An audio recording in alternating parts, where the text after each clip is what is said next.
RSF nuk vepron e vetme. Ajo gëzon mbështetjen e Emirateve të Bashkuara Arabe, të cilat qeveria sudaneze i akuzoi për bashkëpërgjegjësinë e gjenocid në gjykatën ndërkombëtare të drejtësisë në prill të këtij viti. Sudani, që fitoi pavarësinë nga Mbretëria e Bashkuar dhe Egjipti në vitin 1956, u sundua për 3 dekada nga Omar Hassan el-Bashir, i cili përmbysi qeverinë e zgjedhur në vitin 1989.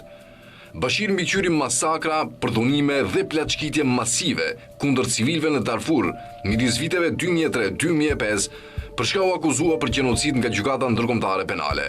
Ai u rrëzua në vitin 2019 nga ushtria pas një kryengritjeje popullore. Por hapat e vendit drejt demokracisë afatgjate u ndërpren në tetor 2021, kur komandanti ushtarak Abdel Fattah el-Burhan mori pushtetin.